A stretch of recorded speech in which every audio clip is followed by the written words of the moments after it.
So upcoming Friday nights, me and the degenerate boys that we are, we're coming back with the betting show. You look at the way he bounces off tacklers, the way that he keeps his eyes downfield, his vision, his ability to find holes, his pass catching ability, right? Because he has. In my lifetime, I'd put him at probably around the 2 area, with again the only other person up there being King Ricky. Anthony Richardson or Caleb Williams at the 111. Yeah.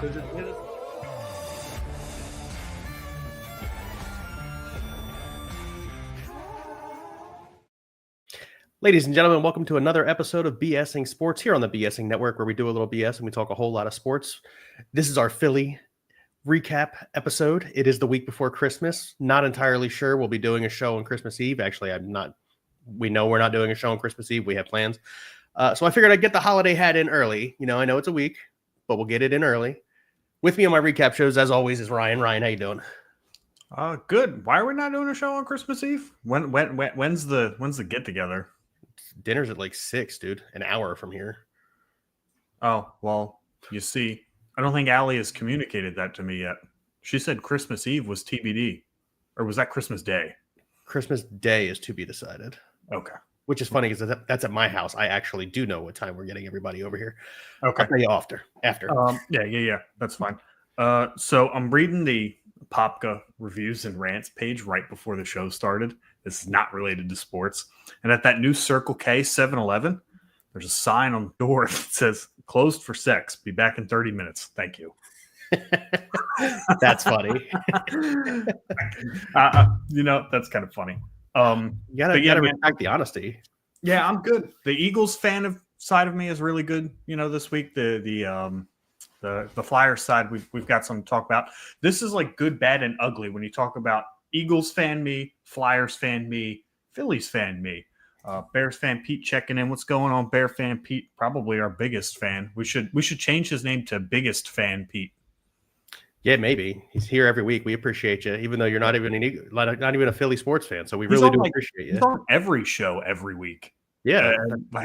Dude is the most loyal subscriber we have. We appreciate you, Pete. Thank you very much.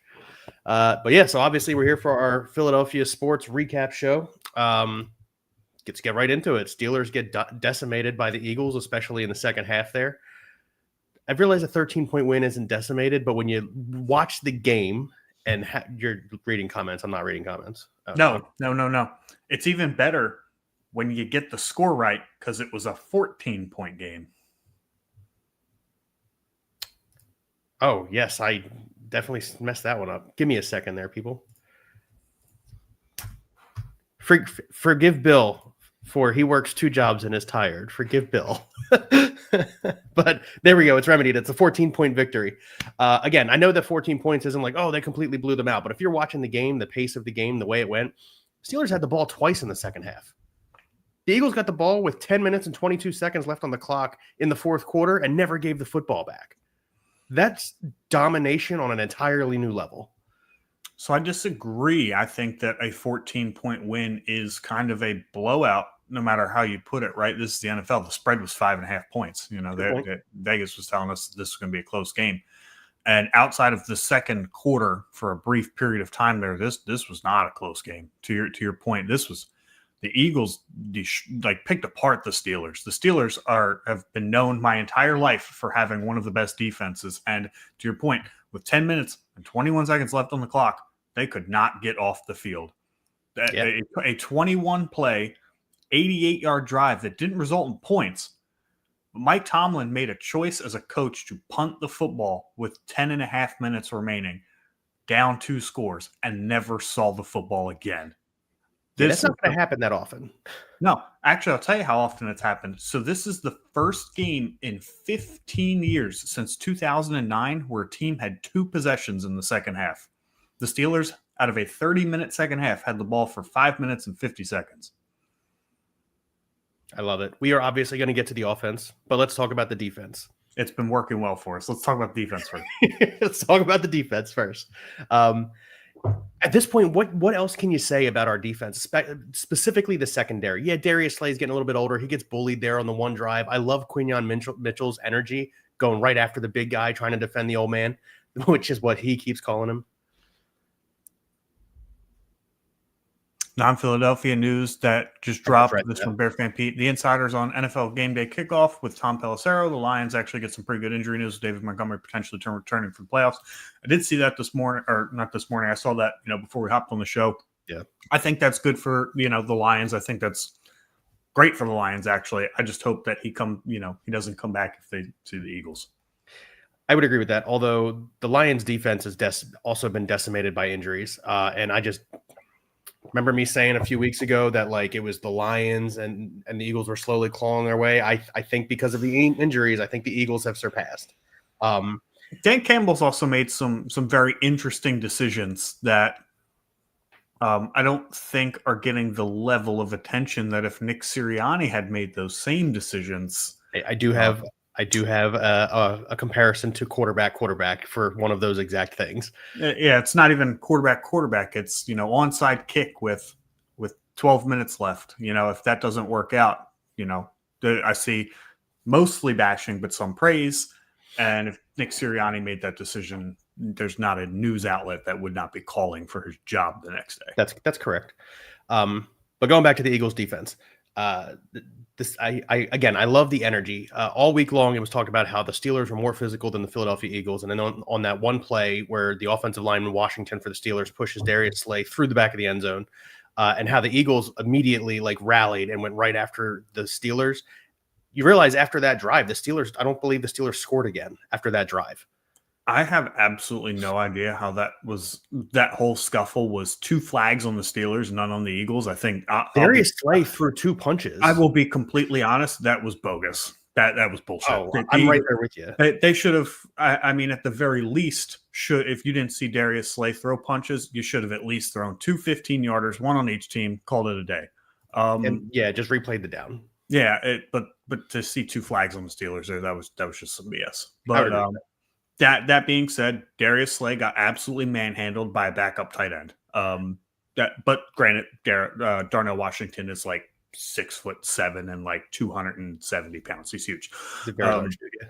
Yeah, and I like to see the camaraderie. I like to see the team rally. Everybody got involved at that point, and got lucky that they didn't get a penalty. But I just like to see, even if they had gotten a penalty, that's one of those where if I'm Nick Sirianni, I'm okay with that. Yeah, I would agree with that. Back up your dude, right? Yeah. Yeah. But again, referencing the defense, outside of even that play, the Steelers offense has been really coming around here lately. Russell Wilson has been having some really, really big gains. Played very well. Played very well. Philadelphia Eagles defense holds him to 128 passing yards and 1 touchdown. He's sacked twice, holds their complete rushing attack to a mild 56 yards. Now, granted, the Steelers had to throw the ball a lot because they were down early. I get it.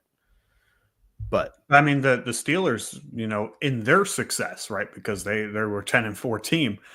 They've built their success on running the football. So this was a team that was very good at imposing their will on other teams. And the Steelers, for what they've done well this year, they got out-Steelered. The Eagles took their game plan and just did it much better than they could on Sunday. I agree with you. Actually, that's a great way to word it. I love it. Again, Quinyon Mitchell, another lockdown game. Cooper DeJean with a couple of big tackles there. Steelers fans are upset that Reed Blankenship hit Justin Fields on that slide, but it was a super late slide. Shut your mouth. That was an interesting flag. That was one of those where it's in today's day and age, they're probably going to throw it. But if you do look at the replay, that is an extremely late slide, and Justin Fields brought that on himself. Yeah. Yeah. And now Justin Fields is injured and is missing a week. So, I mean, is what it is. Yeah. But overall, the defense absolutely dominated the Steelers. And again, the Steelers coming in had been looking like a really potent offense. Now, I will say this. The Steelers had a chance to turn this game around because down 17-13, they had the ball. They were driving, and Najee Harris just didn't catch a pitch. That right there sealed the game ended up sealing the game for the Steelers. Obviously, we didn't know that at the time. But that was a huge momentum swing that needed to come back in Philadelphia's favor because they were really starting to lose their grip on the momentum of the game. Yeah, I would agree with that. Moving on to the offense. I have a stat before we get started because obviously the offense rotates around Jalen. Winning is not a quarterback stat, even though people think it is. Jalen Hurts has the 6th best quarterback winning percentage, 0.708, at 46-19 since the 1970 NFL merger. Here's the list of people who are above him. Again, he's 6th. Patrick Mahomes, Tom Brady, Roger Staubach, Lamar Jackson, and Joe Montana. So a lot of really good names to be in front of you. And yet this guy, when they don't throw the ball, because they don't have to throw the ball, everybody criticizes that he can't throw the football. Then he comes out and he throws the ball around like this. And Saquon only has like 65 yards on the ground, but as a team, they rush for 131 yards. The media is like, oh, he's doing everything great again. I'm curious as to why in Philadelphia specifically, because when Josh Allen has a game like Jalen Hurts or has been having, like when James Cook and Ty Johnson are running all over teams and Josh Allen doesn't have to throw the football, nobody questions if Josh Allen can throw the football. Why does Jalen get that kind of attention? Why is it that because Jalen hasn't needed to throw the football all season, all of a sudden Jalen can't throw the football? That's the comparison that I said I had earlier. Like, it's so crazy that the media like just wants Jalen Hurts to fail so bad that the second that something doesn't look right at the quarterback position, they immediately point at Jalen and say he's not the guy. We've been very critical of Jalen Hurts on this show too. We have. I think with a more rightfully so attitude, I don't think either one of us have said at any point we need to move on from Jalen Hurts. Neither one of us have said Kenny Pickett should start. Nothing crazy like that. But this was Jalen Hurts' best performance of the season, outside of a very careless fumble that shouldn't happen again. This was his best performance. Everything looked decisive. Everything looked crisp. There were throws with anticipation. There were throws in tight windows. Everything looked good. Everything looked decisive. Threw the ball over the middle. Yeah, threw the ball over the middle. He wasn't hesitating. He was trusting what his eyes saw from him. And that's what I need to see from Jalen Hurts. He has these games like this, and then he'll revert back to the double pumps, to the, can I make this throw? It's just, be confident what you're doing, man. I don't think it's a lack of skill set issue. I've never really bought into the fact that, big media thinks he can't read a defense. I don't think that's true. I think he just needs to trust what he's looking at. I would agree with that. I would. Again, and you're right. Last week, you and I were a bit critical on him. We were talking about his mechanics and how it wasn't right. But again, as you pointed out, rightfully so. This is something that we watched. This is something he needs to get better at. We didn't say immediately like, Kenny Pickett reads the defense better. Like, no, that's absolutely an absurd thing to think. Jalen Hurts is in the category of quarterbacks, and I've said this for a long time now. He's in the category of quarterbacks where he can win a Super Bowl if he has the appropriate help around him, which is a lot of quarterbacks in the NFL nowadays. That's probably Justin Herbert, Tua Tagovailoa, Jordan Love. It's probably that tier of quarterbacks. There are very few like actual game-changing quarterbacks that can like really take a hold of a game by themselves, that can really score 6 touchdowns when your defense is allowed 48 points. There's very few quarterbacks that can go out and do that on a regular basis. So it's not a knock when I say Jalen Hurts. I don't think Jalen Hurts is that tier of quarterback. I think he's a good quarterback. I think that he can be with the Eagles for a long time. I would agree with that. I mean, obviously, he's not Josh Allen. There isn't another Josh Allen in the league right now. Lamar Jackson would be the closest, and he's not close, in my opinion. And let's have a conversation about how Mahomes for the last year and change has looked rather pedestrian. That's what I was getting to, right? So I said instead of Mahomes, people would think, oh, Bill's going to go to Mahomes. No, I'm going to Lamar because Lamar's closed the gap between he and Allen. Lamar is more dynamic than Mahomes is. Yeah. Lamar has a habit of getting smaller in big moments, but he's more dynamic than Mahomes is. A little bit of a down game here for Saquon Barkley, 19 carries for 65 yards. Jalen Hurts, 15 for 45. Kenny Gainwell gets 20 yards on the ground, and I think he had like 40 yards in the air. He did. So he had a real nice play on third down, man, with that swing pass. Yeah, that was a nice one. This is the best thing. I think, honestly, I know everybody in Philadelphia wants Saquon Barkley to break the record. I think this is the best thing that could have happened because unless he has some kind of Herculean 200-yard performance, he's not going to break the record at this point. And if the Eagles can't improve their seed week 18, he needs to go ahead and take a seat because I would agree. If we're playing in the first round of the playoffs, I don't want to keep feeding the ball to Saquon 25 times a game going into that playoff game. This dude's going to need to, hit the brakes at some point. too many touches adds up to injuries, right? I know he's been awesome this year, but let's think about big picture here. Super Bowl over individual records. I would rather. While it would be nice to watch him get the records, we're in this for a Super Bowl. We're not in this for the Saquon Barkley show. As nice as it would be to see him get the record, we want Super Bowls. Passing game, Jalen Hurts again, 290, 2 touchdowns. AJ Brown, 110 yards and a touchdown. Devontae Smith, 109 yards and a touchdown. Seems like they AJ Brown, Jalen Hurts thing quieted down super fast after that first touchdown. Like AJ Brown came out and said, "Yeah, I intentionally found him after the touchdown as like a shut up to the media." Yeah, I heard that. That was, good. Yeah, I agree. Yeah. Isn't Jalen the godfather of AJ's kid? He is. Yeah. Yeah, Philadelphia media is their own worst enemy. So that's probably one of those creative narratives where they've had personal issues, stemming from the performance on the field. I'm not buying it. No, I think that their personal relationship is perfectly fine. I also think that they're adults and they know how to separate personal life from football. Like, I think they are smart enough to do that. Yeah, I'm not buying any of that personal crap. I really am not. All right, Grant Calcaterra, 1 catch, 22 yards. Real quick, we do need to touch on Jalen Hurts' post-game interview where he sits down right away and goes, "Is that what y'all want to see?" Yeah. I think he does. Like, he's actually getting ripped apart a bunch on ESPN right now, but I think he deserved to be able to say that. Like, again, you guys know I can throw the ball. Like, I think if you watched the game instead of, maybe statistically it wasn't his best game. I don't know all the stats from his games off the top of my head, but if you watch the film, that was his best game of the season. Yeah, again, to your point, decisive. Yeah, against one of the best defenses he's going to see all season. Correct. Even into the playoffs. The Steelers are probably top 2 defense he's going to see with the way the Lions are all injured up. Yeah, without a doubt. All right, let's move on to next week's game. Nope, sorry, go ahead. A very similar vibe, except he said it significantly calmer. So that's what I wanted to see, right?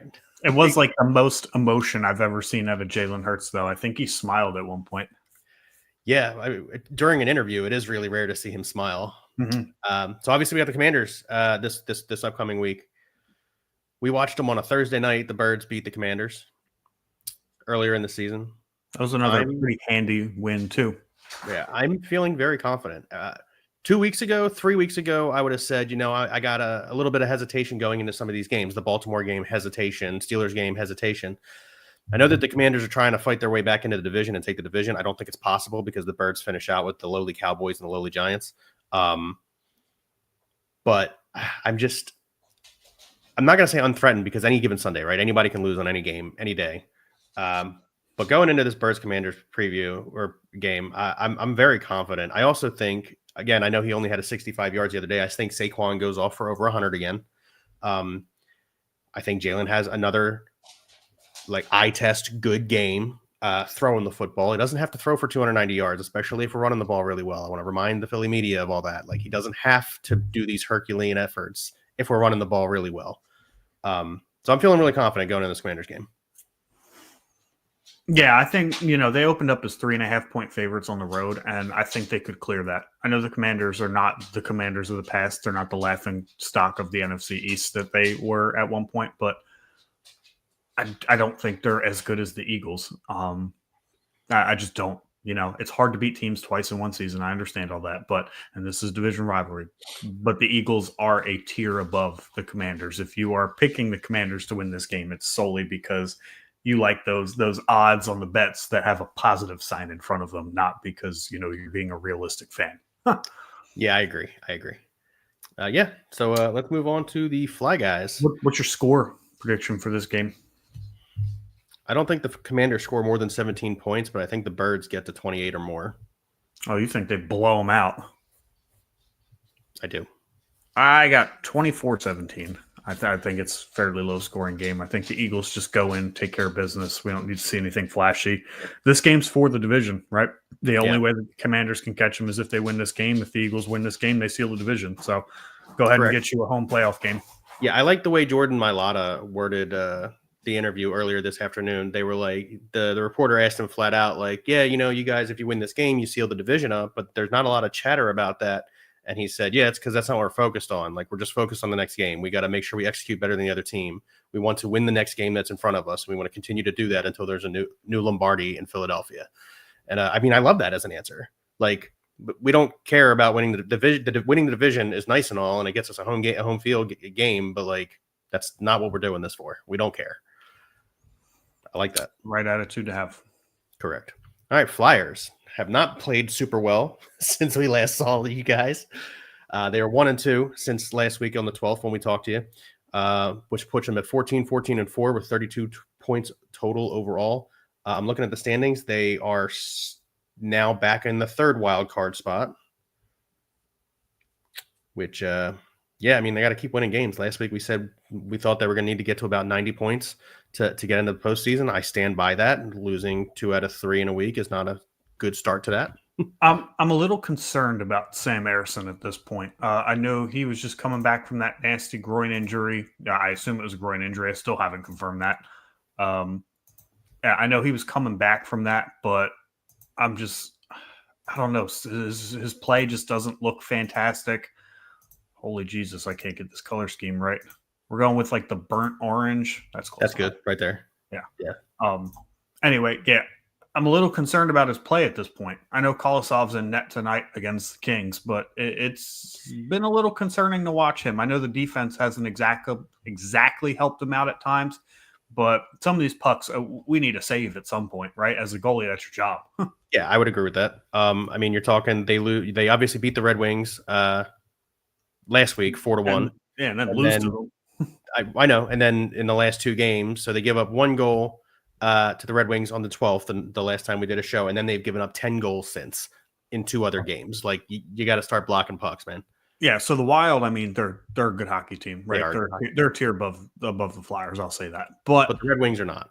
Yeah, the Red Wings are not. And granted, give credit to the Flyers offense for fighting back into that game. It was 4-2 going into the third, and then they tied the game up, but then they just gave it right back. And there was something interesting that happened in that game. I don't know if you watched. I was at work. So there was an interesting play that happened with about 5 minutes left in the third period when the Red Wings were up 5-4.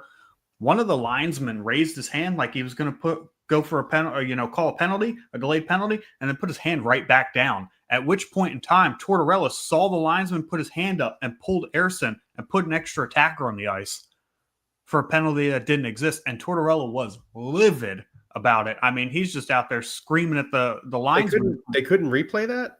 Like, if his arm goes up, the coach sees it. Like, that changes the complexion there. Yeah. But no goal was given up because of it, if I'm not mistaken. But yeah, it was just a weird play to see. And then, Twitter today is bashing Tortorella for getting angry at the ref. It's like, no, man, I'd be a little pissed too. Like that, to your point, that changes the entire complexity because now my net is empty. Yeah. And they've got 5 guys on ice. Like, if they get possession, that's a big deal. Yeah. Yeah, obviously they have the Kings tonight. Let's see real quick. Let's see.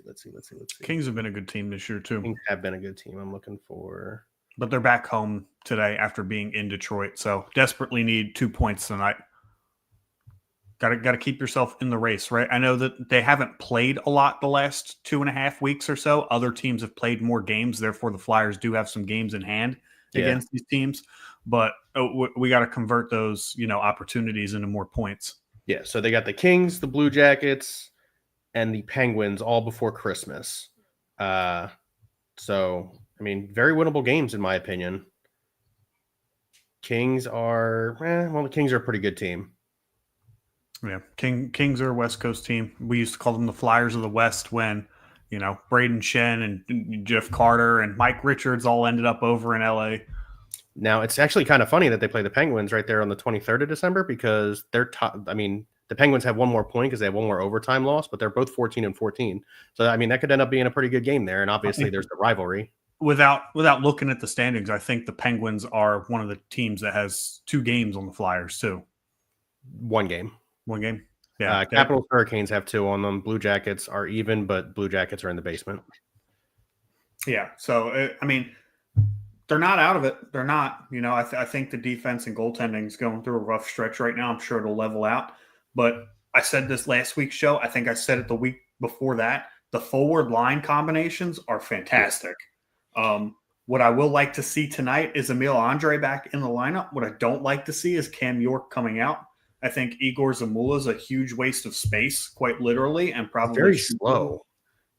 Slow, indecisive, doesn't get back on defense very well. And I feel like every time there's a defensive turnover, Zamula is on the ice. Like, not every time, because I mean the defense is giving up defensive turnovers a lot, which I mean is one of those things that looks bad. But I feel like it's more consistently Zamula than anyone else I've seen. Now, I mean, Tortorella might be making a statement. I know, like he's pulled Michkov at one point in the season. He's pulled Konechny at one point in the season. It might be a situation like a wake-up call for Cam York. Like, hey, you're not playing well. I need you to play well. Yeah, and Cam York, hasn't been the best, right? I think Travis Sanheim and Rasmus Ristolainen are probably the only 2 D-men on the team that can get a pass from this. But the other 4 or 5, just the other 4 really, because Emil Andre's been out the last few games, just haven't played particularly well. They haven't done their, played their best defense. They're not getting back. We're doing a lot of puck chasing in our own zone, leaving guys wide open in front of the net, not clearing off the porch, not setting up our goaltenders to be successful. And as I said earlier, at some point, our goalies just have to step up and make a save, which I think Kolosov has done better than Ersson at this point, which is why I'm okay with giving Kolosov the start against the better Kings team on a back-to-back. Here's my question. Kolosov hypothetically gives up 1 goal tonight. The Flyers win the game. I'm the type of person. Listen, I know Ersson is your starting goalie, but he hasn't played well. I would be riding the hot hand if I'm being honest. Wait till Kolosov shows you that he, isn't the hot hand, and then take him out. It's kind of like what they did with Boucher and Leighton in 2010. I was about to say it's the Boucher and Leighton show. Yeah, like just ride the hot hand. And I know they had to go to Leighton because Boucher got hurt, but when Boucher came back and Leighton was still hot, Leighton stayed in. Yeah, Leighton had 3 shutouts in a 5-game series against the Habs. Yeah, exactly. Like, I think that's where Torts has got to go at this point. Fedotov and Kolosov have played better than Ersson lately. I know Fedotov has been put down, so it's up to Kolosov to play well, but I'm riding the hot hand. That's how I feel about it.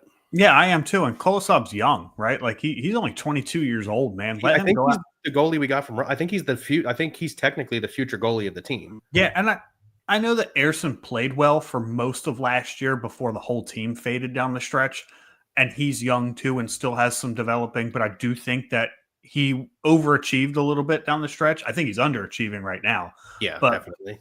I feel like if him and Kolosov, somebody develops into a 1A and the other can be a 1B, I'm okay with that. That's kind of my expectation. But yes, I think Kolosov has the higher ceiling. I think he's better reading pucks. I think he's a little faster in net. He reminds me of a young Sergei Bobrovsky. Yeah. Yeah, he's bigger. Like, yeah. And the Kimbrel thing. Yeah, exactly. But no, Kolosov reminds me of almost the young Sergei Bobrovsky, but I hope the Flyers organization doesn't make the same mistake they did with a young Sergei Bobrovsky and choose the other goalie over him. Well, there's not an Ilya Brizgalov in the there's not a shitty contract tied to it, fortunately. Let's move on to the Phillies real quick. We're just going to label it as MLB offseason because the Phillies haven't done a damn thing. I will say this. Last week I said that it was a little suspicious that they waited until winter meetings to say that, we weren't shopping Bohm. However, we were receiving phone calls. And then it comes out. I'm just fucking awful at choosing colors. Jesus Christ. And then it comes out from Adam Schefter that it was true. They weren't actively shopping Alec Bohm, but they were taking phone calls on Alec Bohm.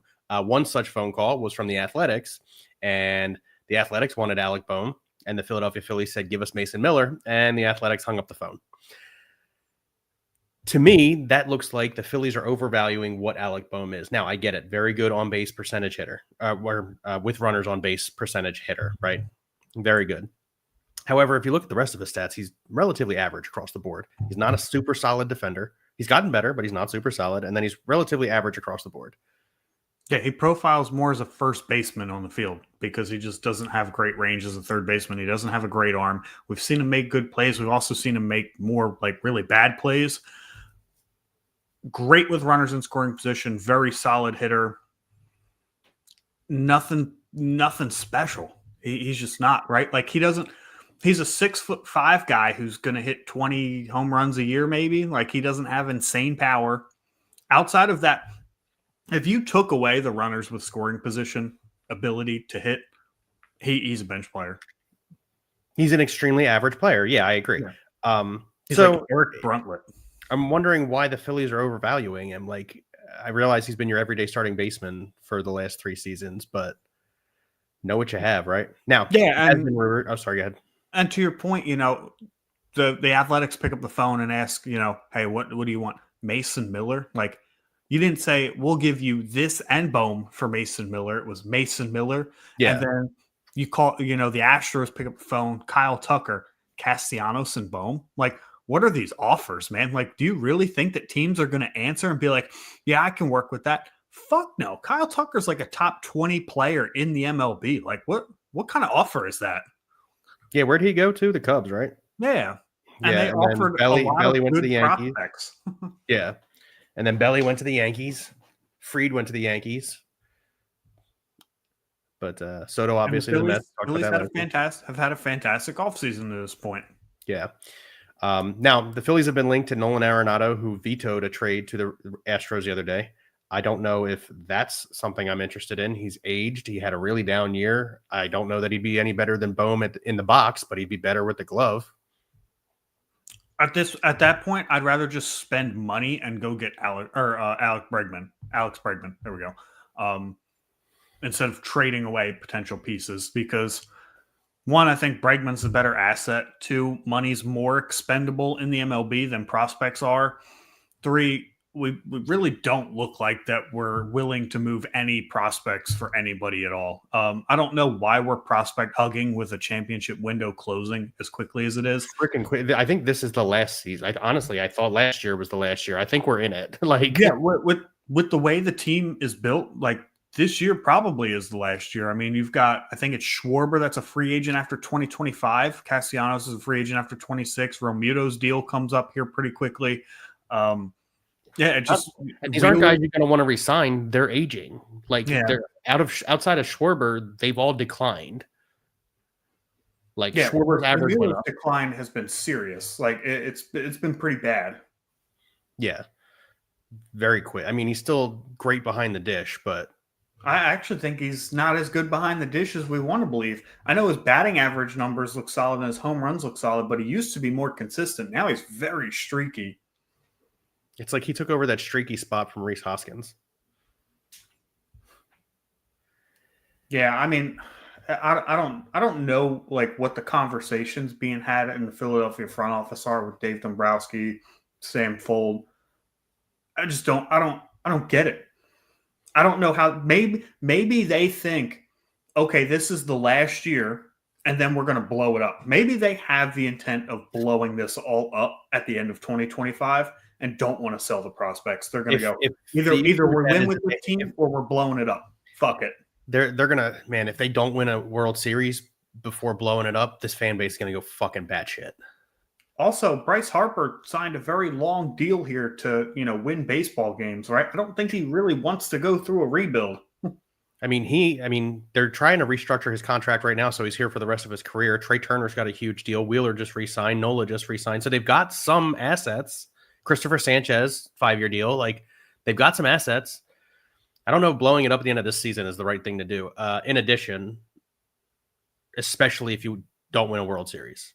Like, again, I don't think Schwarber and Castellanos are the ones that are potentially going to be able to get it done. Castellanos would have to play like his, mid-August self the entire season.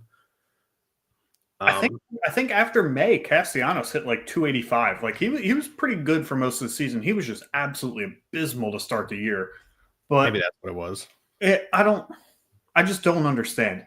I would love to be like a leaked report of like conversations that are being had, what the front office views this team at, what their value is, what Middleton and the rest of the ownership group is willing to spend to get where they need to be. But you watch all these other teams, the Mets, the Yankees, the Cubs. I mean, other teams are making all kinds of moves, and we're not doing anything. And again, as a fan base who thought they should have gotten to the World Series last year, that's not what they want to see. Yeah, no, we got schooled by the 2022 Phillies, essentially. Yeah, that's exactly right. Yeah, but yeah, that's all I have to say about that. Yeah, it's embarrassing. Yeah. Got anything else? No, man, I'm good. I don't want to talk about the Phillies anymore. I want to turn the Flyers game on in 25 minutes and sit down and relax. Understandable. Well, that's going to do it for us here on BSing Sports, part of the BSing Network, where we do a little BS and we talk a whole lot of sports. Thank you and have a good night.